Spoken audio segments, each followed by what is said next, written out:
night at Brandon Theaters watching A Monster Calls. I'm gonna say right off the bat, this movie isn't what you think it is. It's definitely a deep movie. It's got heart, emotion, thought-provoking. This movie, as you see the trailer, you know it's gonna be on the sadder side. You know that someone is dealing with crisis. You know that it is a deeper movie, the movie you go into to think. It's not an action movie, it's not a comedy. This movie, at its core, is about someone dealing with a loved one dying of cancer. Be prepared. As someone that just lost his mom very recently to the exact same thing, this movie was excruciating to sit through.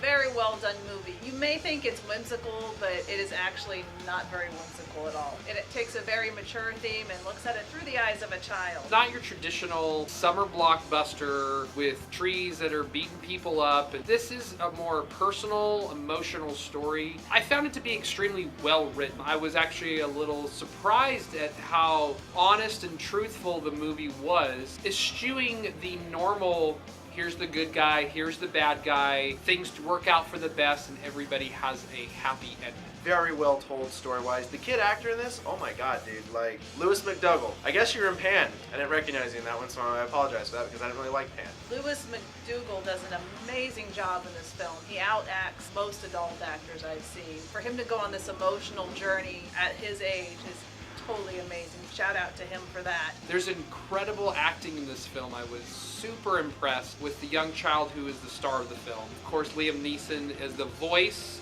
of this imposing presence of the monster. The acting is just fantastic. The way the story is told is admirable. It takes you through and you experience his journey with the child, and you experience his journey emotionally along with him, and you definitely feel every bump in the road. The movie's very open interpretation.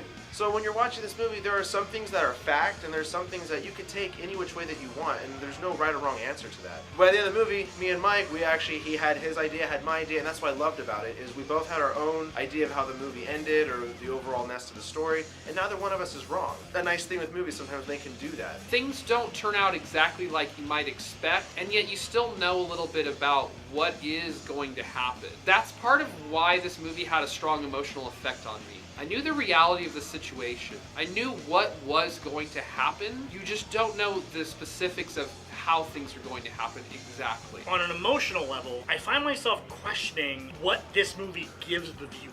We talked about this a little bit as a group before we recorded our reviews about what there is to gain from this movie. Obviously, movies are usually used as either an escape or to learn a moral or to learn a lesson or just to laugh and kind of melt away your problems for a little while. With this specific movie, I think it's a niche movie. People that are still dealing with that process, I think this movie might be something you'd want to watch. Just be prepared, because it's hard to watch.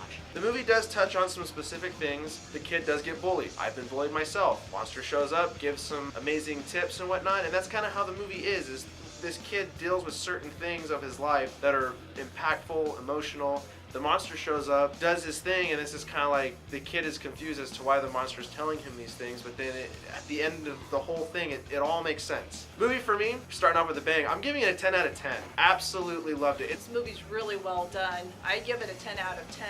I'm gonna give the movie a 9 out of 10. This movie had a strong emotional effect on me. I can only speak for myself. It may vary for other people and your age, your life experience.